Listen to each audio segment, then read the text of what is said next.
J'ai appris à être toujours silencieux. Je n'ai jamais regretté de ne pas être resté silencieux. Ces mots d'Albert Einstein résonnent comme une invitation à redécouvrir une vérité simple, mais souvent oubliée. Le silence est une force. Trop souvent, notre époque confond le bruit avec la puissance, la parole avec la preuve d'intelligence. On croit qu'il faut toujours répondre, répliquer, argumenter pour exister.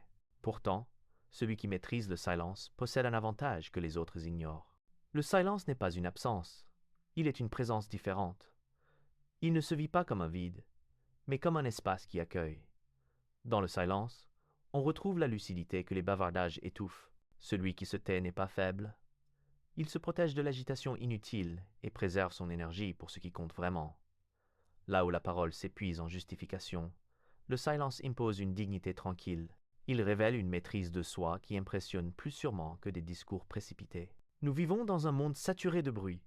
Les réseaux sociaux réclament des réactions immédiates, les conversations s'entrechoquent sans cesse, et chacun veut se faire entendre avant même de comprendre. Dans ce tumulte, le silence devient un art rare.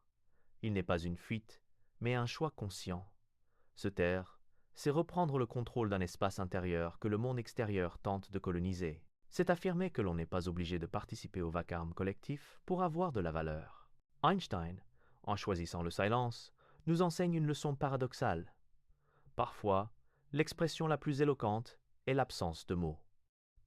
Le silence ne fait pas de bruit, mais il marque les esprits. Il laisse à l'autre le poids de ses propres paroles et nous permet, à nous, de rester intacts, libres de toute réaction impulsive.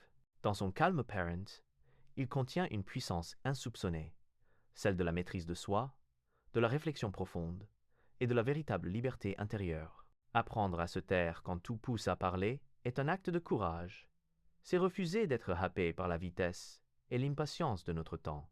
C'est prendre le risque d'être mal compris, parfois, mais avec la certitude que le silence construit à long terme ce que les paroles détruisent en un instant. Ainsi commence le voyage vers une sagesse plus profonde.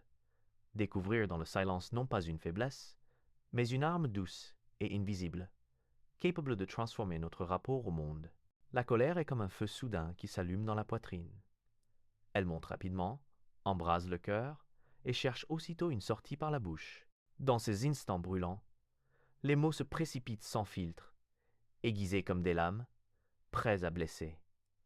Mais une fois libérés, ils ne peuvent plus être repris.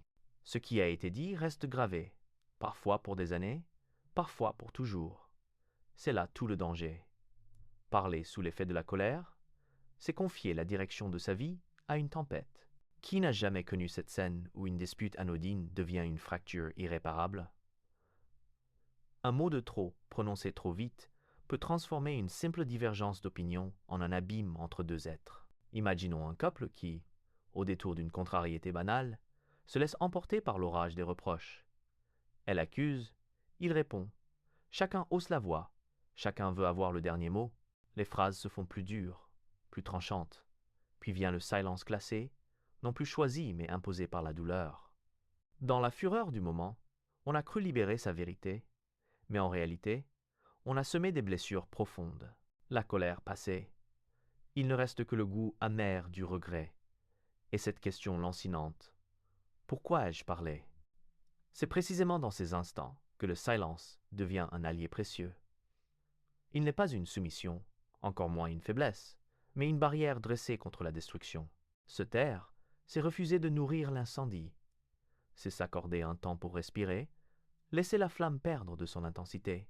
Dans le calme du silence, le cœur retrouve son rythme, l'esprit reprend sa clarté, et les mots qui auraient pu faire mal s'éteignent avant même d'avoir été prononcés. Celui qui choisit le silence dans la colère se protège lui-même autant qu'il protège l'autre. Il se donne la chance de répondre plus tard avec justesse, plutôt que de réagir immédiatement avec violence. Il évite de transformer une colère passagère en cicatrice durable. En cela, le silence agit comme un rempart contre les regrets. Combien de conflits, combien de relations détruites auraient pu être évitées si l'un des deux avait simplement choisi de se taire? Ne serait-ce qu'un instant, Einstein rappelait que l'on ne regrette jamais le silence. C'est une vérité simple, mais que l'on oublie trop souvent dans le tumulte des émotions. Se retenir au moment où tout en nous pousse à exploser, Voilà le vrai courage. Car, en laissant la colère parler, nous devenons ses esclaves. En choisissant le silence, nous redevenons maîtres de nous-mêmes. Et dans cette maîtrise se trouve la véritable liberté. Les liens qui unissent les êtres sont fragiles, tissés de gestes, de regards, de paroles échangées avec soin. Pourtant, il suffit parfois d'un mot trop dur, d'une phrase lancée sans réfléchir, pour fissurer ces liens.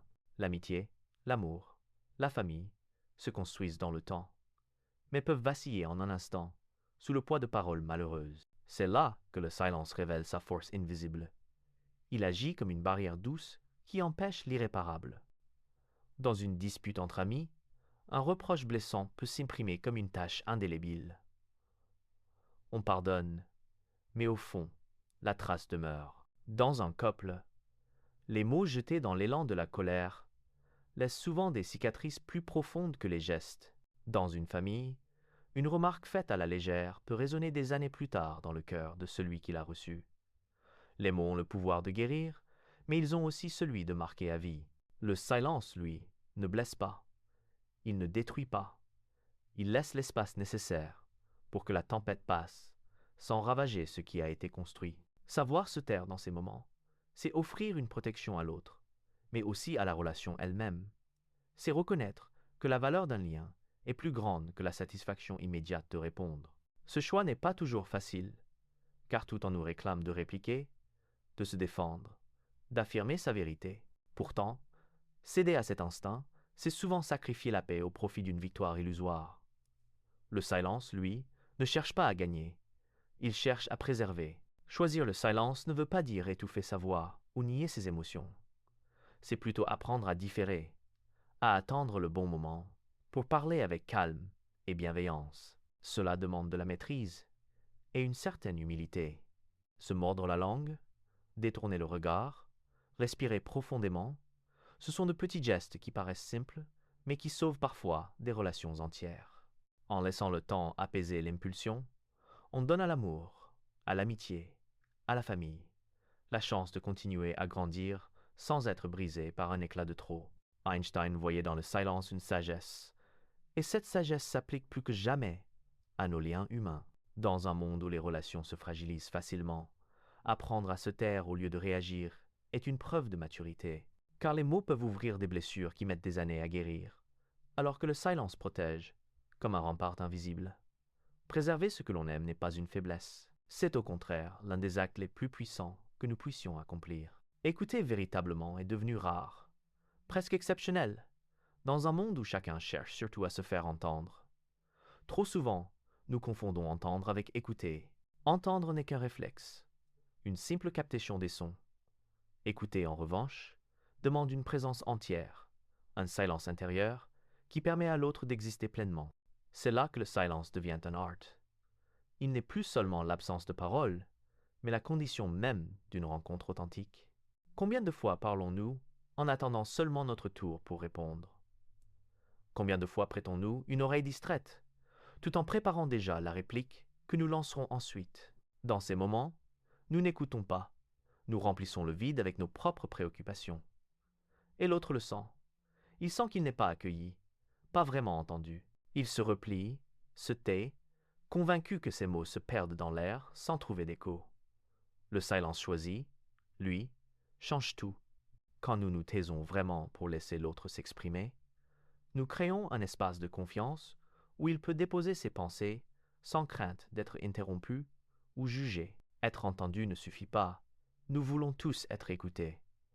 Et être écouté, c'est sentir que nos mots trouvent une place dans le cœur de l'autre. C'est percevoir que nos émotions sont prises au sérieux, que nos histoires comptent. Le silence qui accompagne l'écoute n'est pas vide. Il est rempli d'attention, de respect, d'une forme de bienveillance invisible, mais palpable. Il dit sans mots. Je suis là, et ce que tu dis a de la valeur. Ce silence-là est une marque de sagesse. Il demande de mettre de côté son ego, de renoncer à l'urgence de parler, pour accueillir pleinement ce qui vient de l'autre. Parfois, il suffit d'une oreille patiente pour apaiser une douleur ou réchauffer une âme. Là où 1000 conseils échouent, un silence attentif réussit. Car l'écoute véritable ne cherche pas à corriger ni à convaincre, elle cherche simplement à comprendre. Einstein rappelait que le silence pouvait être plus puissant que les mots. Dans l'art d'écouter, cette vérité prend tout son sens. En nous taisant, nous apprenons à nous ouvrir. Nous découvrons que l'écoute est un don silencieux, un cadeau que l'on offre à l'autre sans attendre de retour. Et dans ce don, se tissent les liens les plus solides, ceux qui ne reposent pas sur le bruit des paroles, mais sur la profondeur d'une présence. Le silence n'est pas seulement une protection contre les excès des émotions, il est aussi un espace fertile où naît la réflexion. Dans l'agitation du quotidien, nous sommes happés par des décisions à prendre, des choix à faire, souvent dans l'urgence. Le bruit extérieur et intérieur nous pousse à agir vite, à réagir, plutôt qu'à réfléchir. Pourtant, c'est précisément dans ces moments que le silence devient un allié précieux. En nous retirant du tumulte, il nous permet de retrouver la clarté nécessaire pour agir avec discernement. Se taire, c'est donner à nos pensées le temps de s'organiser. C'est comme laisser reposer une eau troublée. Peu à peu, les particules retombent et l'eau redevient limpide. Dans le silence, nos idées, d'abord confuses, se mettent en ordre. Ce qui semblait urgent perd souvent de son intensité, et ce qui était essentiel apparaît avec plus d'évidence. Un esprit agité multiplie les erreurs. Un esprit apaisé sait où poser ses pas. Ainsi, le silence devient un miroir intérieur, dans lequel nous pouvons contempler nos véritables intentions. L'histoire regorge d'exemples où la précipitation a conduit à la ruine. Combien de dirigeants se sont laissés emporter par l'orgueil d'une décision rapide et irréfléchie, entraînant guerre ou désastre qu'un instant de réflexion aurait pu éviter. À l'inverse, certains ont bâti leur grandeur dans l'art de patienter, en choisissant de ne pas répondre immédiatement, en laissant mûrir leurs décisions. Ils ont évité des pièges où d'autres se sont précipités. À l'échelle personnelle, chacun a déjà connu ce moment où l'on s'apprête à envoyer un message sous le coup de l'émotion, à dire une vérité brutale ou à accepter une proposition sans recul. Quelques heures de silence suffisent souvent à changer le cours de l'histoire. Ce que l'on voulait exprimer avec véhémence perd de sa force destructrice. Ce que l'on croyait désirable révèle ses dangers. Le silence agit alors comme un filtre protecteur, un garde-fou invisible qui nous préserve de nos propres impulsions. Einstein lui-même, par sa capacité à s'extraire du bruit du monde, a su concevoir des idées révolutionnaires. Ces découvertes ne sont pas nées dans le vacarme, mais dans ces instants de retrait où l'esprit s'élève au-dessus de la distraction. Le silence n'est pas une perte de temps. Il est le terrain où se prépare la vraie action, celle qui transforme durablement. Réfléchir avant d'agir, c'est accepter que le silence fasse partie du processus. Ce n'est pas de l'hésitation, mais une force qui permet d'avancer avec justesse. Celui qui sait se taire avant de décider s'offre la liberté de choisir en conscience. Et cette liberté vaut bien plus que toutes les victoires rapides et fragiles. Il existe des silences qui valent plus que 1000 promesses. Lorsqu'un être nous confie une part de son intimité, il nous remet une clé invisible, celle de sa confiance. Ce geste est fragile, presque sacré. À cet instant, notre responsabilité n'est pas de répondre par des mots, mais de garder en nous ce qui nous a été confié. Le silence devient alors un acte de loyauté, une preuve de maturité qui dit « Tes secrets sont en sécurité avec moi ». Parler là où l'on devrait se taire, c'est trahir bien plus qu'une confidence. C'est briser le lien invisible qui unit deux êtres. Une fois la confiance détruite, il est presque impossible de la reconstruire. Une confidence révélée à la légère, un secret partagé par orgueil ou par négligence, et c'est toute une relation qui peut s'effondrer. Celui qui trahit la parole donnée pour quelques instants d'attention oublie que les blessures causées par l'indiscrétion sont souvent profondes et durables. Elles laissent un goût d'amertume qui ne disparaît pas. À l'inverse, celui qui choisit le silence gagne une force tranquille. Il inspire le respect, car il prouve par son attitude qu'il sait garder pour lui ce qui ne lui appartient pas. Le silence devient alors synonyme d'intégrité. Il montre que l'on n'est pas esclave du besoin de parler, ni avide du plaisir d'impressionner. C'est une manière de dire « Je respecte ton histoire, je respecte ton choix, et je ne me l'approprie pas ». Dans cette retenue se trouve une grandeur que beaucoup ignorent. On pourrait croire que le silence est facile, mais il demande en réalité une discipline intérieure. Car parfois, révéler un secret peut flatter notre ego, nous donner l'impression d'avoir un pouvoir particulier. Mais la vraie force réside dans la retenue, dans la capacité de garder en soi ce qui a été confié, sans chercher à en tirer un avantage. Le silence devient alors un sceau invisible, qui protège la dignité de l'autre et la nôtre. Einstein rappelait que la sagesse se trouvait dans la retenue. Respecter la vie privée des autres, c'est prolonger cette sagesse dans nos relations humaines, car il n'y a pas de véritable amitié, pas d'amour sincère, pas de lien durable sans confiance. Et la confiance ne se nourrit pas de belles paroles, mais de silencer gardé avec fidélité. Ainsi, se taire devient un acte d'amour et de respect. C'est reconnaître que l'autre est maître de sa propre histoire et que nous ne sommes que des témoins appelés à écouter, non à divulguer. Le silence n'est pas une contrainte. Il est l'expression la plus pure de l'intégrité. Dans ce choix, discret mais puissant, se cache une vérité simple. Protéger le secret de l'autre, c'est aussi protéger la dignité de la relation. Dans le tumulte du quotidien, nous courons sans cesse, les yeux rivés sur l'horizon, obsédés par ce qui nous attend, plutôt que par ce qui est déjà là. Le bruit du monde extérieur, mais aussi celui de nos pensées, nous empêche souvent de goûter la simplicité de l'instant. Pourtant, il suffit parfois de se taire pour que le présent se révèle avec une intensité insoupçonnée. Le silence agit alors comme une porte qui s'ouvre vers la pleine conscience. Un passage discret mais précieux, qui nous ramène à la vie réelle, celle qui se déroule ici et maintenant. Assis dans un parc, nous pouvons choisir d'écouter nos propres pensées s'agiter ou de nous laisser envelopper par le silence. Et dans ce silence, tout devient plus clair. Le chant d'un oiseau, la douceur du vent sur la peau, la chaleur du soleil qui caresse le visage, autant de détails qui nous échappent lorsque le vacarme de nos mots ou de nos préoccupations nous aveugle. C'est dans le silence que les petites choses reprennent leur place et qu'elles se transforment en merveilles. Un verre d'eau froide, un sourire échangé, le parfum subtil d'une fleur. Rien de tout cela ne peut être savouré si nous ne nous accordons pas d'abord un instant de calme. Le silence est aussi une invitation à la gratitude. Quand le monde se tait, même brièvement, notre cœur peut enfin reconnaître ce qu'il possède déjà. Nous réalisons que la vie ne se résume pas à ce que nous poursuivons, mais à ce que nous vivons. Méditer dans le silence, ce n'est pas fuir la réalité, c'est au contraire s'y ancrer plus profondément. C'est accepter de regarder autour de soi avec des yeux neufs et de laisser naître en nous une paix discrète, mais durable. Il est des moments où les mots semblent trop lourds pour traduire ce que l'on ressent. Une promenade au bord de la mer, un ciel étoilé, la présence silencieuse d'un être, aimé à nos côtés, parler viendrait parfois, briser l'harmonie fragile de l'instant. Dans ces moments, le silence n'est pas un vide à combler, mais un écrin qui protège la beauté du présent. Il devient le langage de la gratitude, de la contemplation, de la communion. Einstein voyait dans le silence une sagesse, et cette sagesse se prolonge jusque dans notre rapport au temps. Car celui qui sait se taire découvre que le présent n'est pas une étape vers autre chose. Il est déjà le trésor que nous cherchons.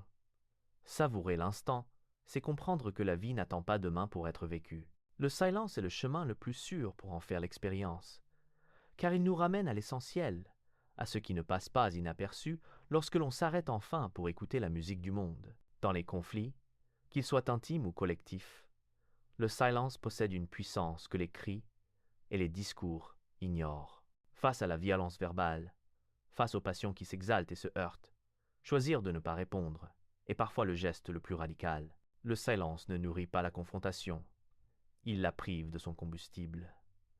Là où chaque mot de plus attise la flamme, se taire permet à l'incendie de manquer d'air. Ainsi, le silence n'est pas une fuite, il est une manière subtile de désarmer la spirale destructrice des conflits.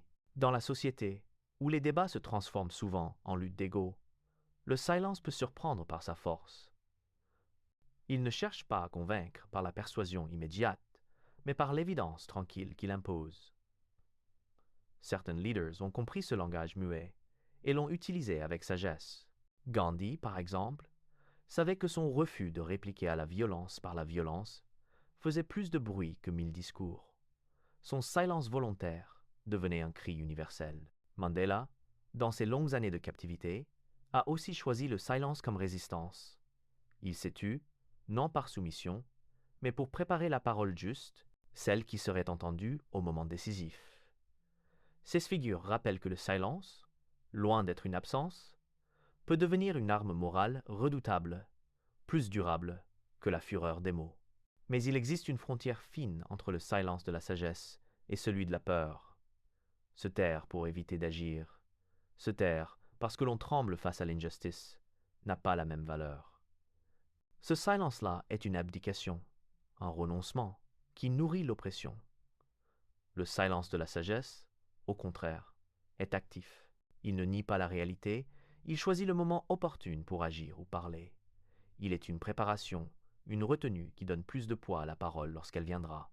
Là où le silence de la peur étouffe la vérité, le silence de la sagesse la préserve, comme une flamme protégée dans la nuit. Einstein affirmait que le silence est souvent la meilleure réponse. Mais encore, faut-il savoir quel silence nous habitons?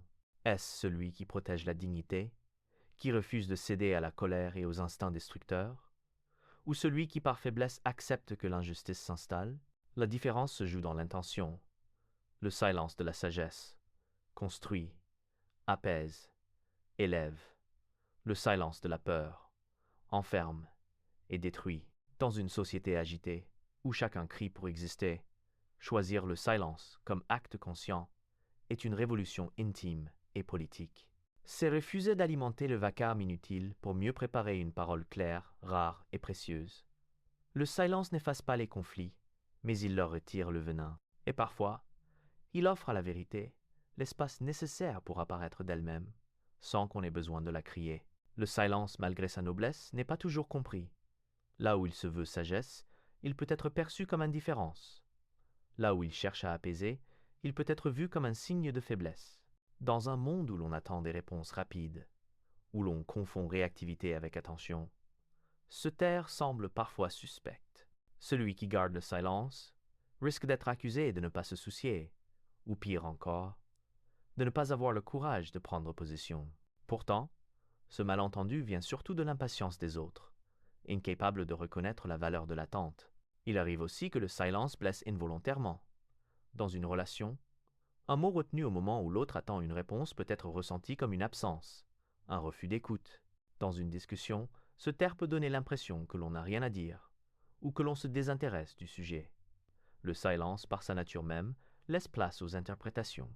C'est à celui qui le choisit de le rendre lisible, sans pour autant céder à la tentation du bavardage. Clarifier son intention ne nécessite pas toujours des mots abondants.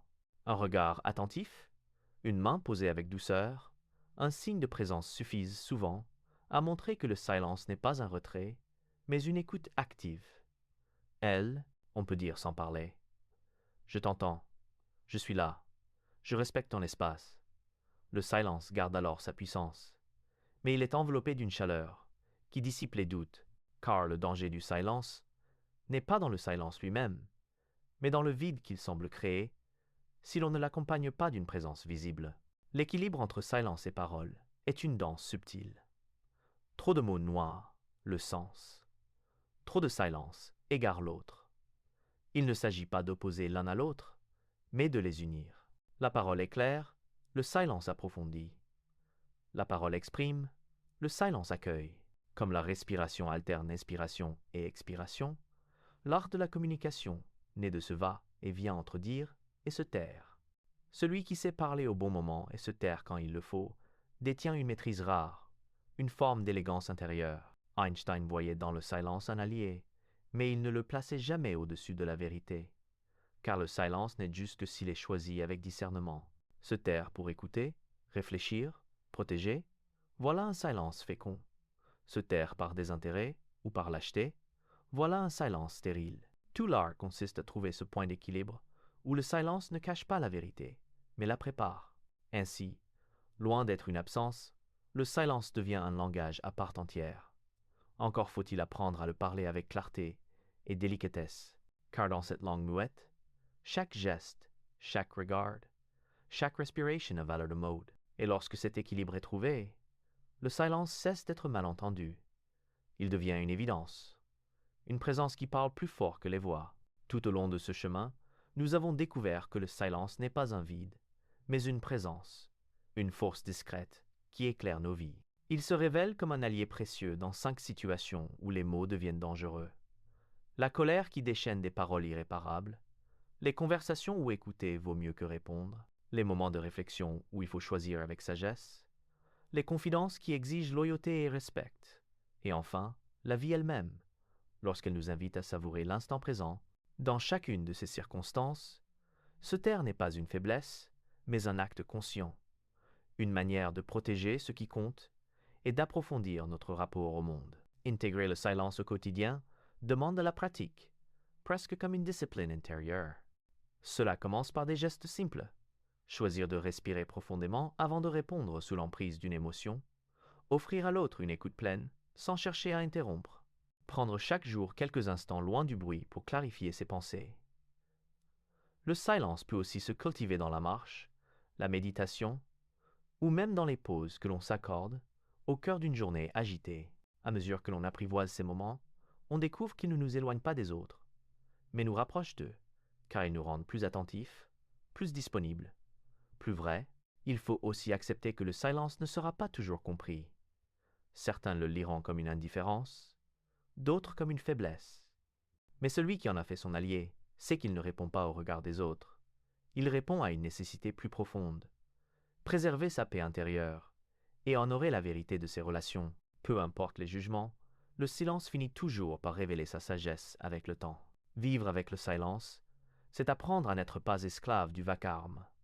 C'est refuser d'être emporté par l'urgence des mots et l'impatience du monde. C'est se donner le luxe de la lenteur, la clarté du recul, la beauté de l'instant.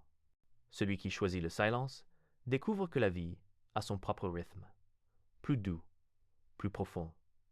Et qu'en l'écoutant, il accède à une harmonie qu'aucun discours ne saurait offrir. Einstein nous rappelait que le silence n'apporte jamais de regrets. En faire notre compagnon, c'est choisir la paix plutôt que la discorde, l'attention plutôt que la distraction, la réflexion plutôt que la précipitation. C'est aussi découvrir que le silence, loin de nous isoler, nous relie plus fortement aux autres et au monde. Car dans ce calme, les cœurs se parlent mieux que les voix. Ainsi se dessine la véritable leçon. Le silence n'est pas une absence de vie. Il est son souffle le plus pur. Celui qui sait marcher avec lui n'est jamais seul, car il porte en lui une source de sérénité qui éclaire ses pas et apaise ses relations. Le silence est un allié invisible, mais fidèle, qui nous conduit vers une existence plus profonde, plus libre et plus humaine.